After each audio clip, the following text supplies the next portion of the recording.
तो चलिए इन अहम खबरों के बाद सुपरफास्ट बिहार झारखंड में तेज रफ्तार से खबरों पर नजर डालते हैं।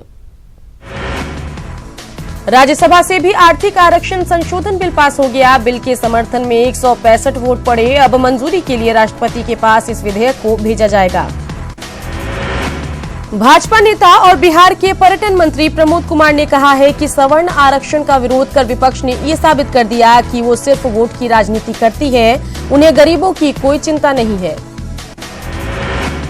लोकसभा में सवर्ण बिल पर बहस के दौरान उपेंद्र कुशवाहा के बयान पर बिहार के नियोजित शिक्षक भड़क गए हैं। कुशवाहा ने बहस के दौरान तर्क देते हुए कहा था कि शिक्षक गिनती तक नहीं जानते। बिहार के नियोजित शिक्षकों ने इस बयान के विरोध करते हुए तत्काल माफी मांगने की मांग की और ऐसा नहीं करने पर बिहार में विरोध करने और काला झंडा दिखाने का ऐलान किया।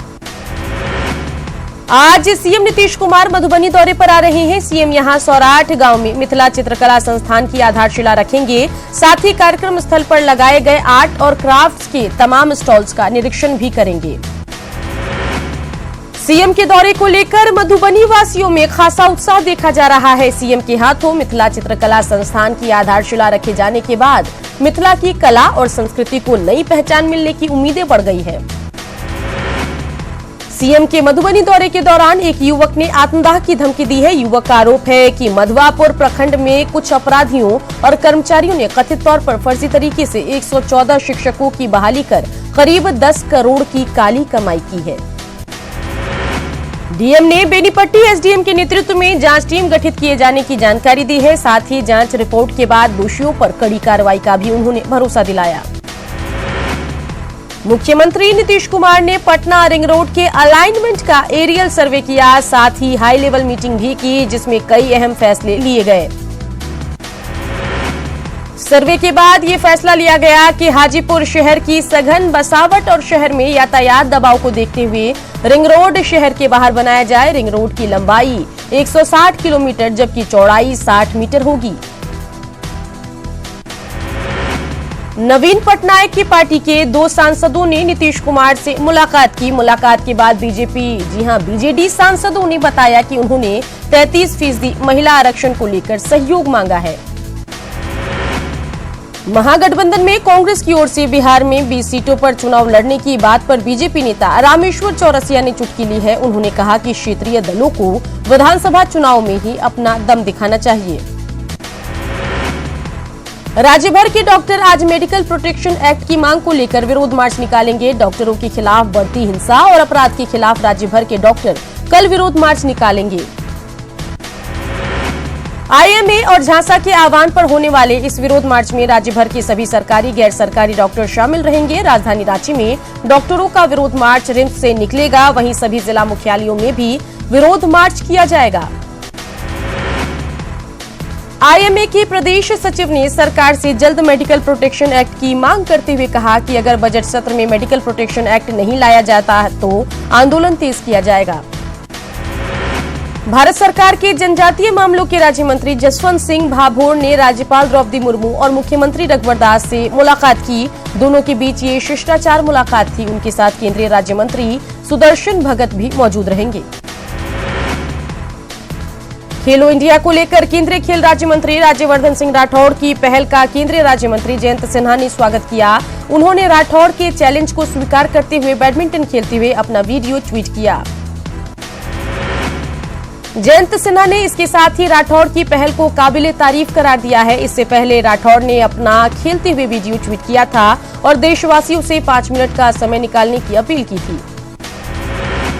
झारखंड सरकार ने शहीदों को सम्मान देने के लिए उनकी प्रतिमा बनवा रही है। भगवान बिरसा मुंडा की प्रतिमा के लिए सभी गांवों से मिट्टी एकत्रित किया जा रहा है, लेकिन हेमंत सोरेन ने सरकार पर शहीदों के नाम पर राजनीति करने का आरोप लगाया। दलितों के बहाने जेवीएम सुप्रीमो बाबूलाल मरांडी ने सरकार पर हमला बोला। देवघर में बाबूलाल मरांडी ने सरकार पर आरोप लगाते हुए कहा कि बीजेपी सरकार पर दलितों पर जितने अत्याचार हुए हैं उतना किसी सरकार में नहीं हुआ। झारखंड मुक्ति मोर्चा के केंद्रीय अध्यक्ष शिबू सोरेन का 11 जनवरी को 75वां जन्मदिन है और शिबू सोरेन को इस बार जीएमएम खास तोहफा देने की तैयारी में जुटी है। पार्टी का लक्ष्य है कि 50 लाख नए सदस्यों का गिफ्ट गुरुजी को दिया जाए। तेज प्रताप यादव ने कल फिर पार्टी दफ्तर में जनता दरबार लगाया। इस दौरान फरियादी अपनी समस्याओं को लेकर उनके पास पहुंचे, जिनके समाधान की उन्होंने कोशिश की। स्वास्थ्य मंत्री मंगल पांडे ने कहा है कि बिहार के बाजारों में बिक रही मछलियों में जहरीले रासायनिक पदार्थों की जांच से जुड़ी रिपोर्ट आ गई है और इसका अध्ययन करने के बाद पशुपालन विभाग को उचित निर्देश दिया जाएगा। आरजेडी नेता तेज प्रताप यादव ने प्रदेश के लोगों से मांस मछली नहीं खाने की अपील की है। तेज प्रताप ने आमजनों से किसी भी जीव की हत्या नहीं करने की अपील भी की। साहेबगंज के बरहेट में हेमंत सोरेन ने करोड़ों की योजनाओं का शिलान्यास किया, साथ ही कई सड़कों के निर्माण कार्य का जायजा लिया। खूंटी में भगवान बिरसा मुंडा की कर्मस्थली को डोंबारी बुरु पहाड़ पर शहीद मेले का आयोजन किया गया, जिसमें ग्रामीण विकास मंत्री नीलकंठ सिंह मुंडा भी शामिल हुए। झारखंड वाणिज्य कर पदाधिकारी की नियुक्ति देने वाली याचिका पर हाईकोर्ट में सुनवाई हुई। इस दौरान कोर्ट ने वाणिज्य कर पदाधिकारी को नोटिस जारी कर अपना पक्ष रखने का आदेश दिया। मुजफ्फरपुर के पूर्व मेयर हत्याकांड के दूसरे शूटर सुजीत को पुलिस ने गिरफ्तार कर लिया। पिछले साल 23 सितंबर को गोविंद और सुजीत ने मिलकर समीर की हत्या की थी। नगर थाना पुलिस ने गोविंद को मिठनपुरा इलाके से गिरफ्तार किया। हत्या के बाद से गोविंद और सुजीत दोनों फरार थे। एसएसपी ने बताया कि इस मामले में अब तक 7 गिरफ्तारियां हो चुकी है। अररिया के ताराबाड़ी के मुंशी पर घूस लेने का आरोप लगा है। पीड़ित का कहना है कि पैसे लेने के बाद भी मुंशी ने केस दर्ज नहीं किया। अब पीड़ित पक्ष ने इंसाफ के लिए कोर्ट से गुहार लगाई। दरभंगा रेलवे स्टेशन परिसर में 100 फीट ऊंचा तिरंगा झंडा फहराने के दौरान बड़ा हादसा हो गया। इस दौरान आरपीएफ का एक एएसआई घायल हो गया, वहीं डीआरएम बाल बचे। बताया जा रहा है कि झंडोत्तोलन के वक्त झंडी की पुली टूटकर नीचे खड़ी आरपीएफ एएसआई के कंधे पर गिरी, जिससे वो घायल हो गया। वहीं घटना के वक्त डीआरएम एएसआई के बगल में ही खड़े थे, लेकिन वो बाल बच गए। समस्तीपुर में बेखौफ अपराधियों ने एक छात्र को गोली मारकर गंभीर रूप से जख्मी कर दिया। जख्मी हालत में छात्र को समस्तीपुर के एक निजी क्लिनिक में भर्ती करवाया गया है, जहां उसकी हालत खतरे से बाहर बताई जा रही है। और इसी के साथ इस बुलेटिन में इतना ही। बिहार झारखंड की बाकी खबरों को देखने के लिए आप लॉग इन कर सकते हैं हमारी वेबसाइट news18bihar.com पर, और झारखंड की खबरों को जानने के लिए लॉग इन करें news18jharkhand.com पर।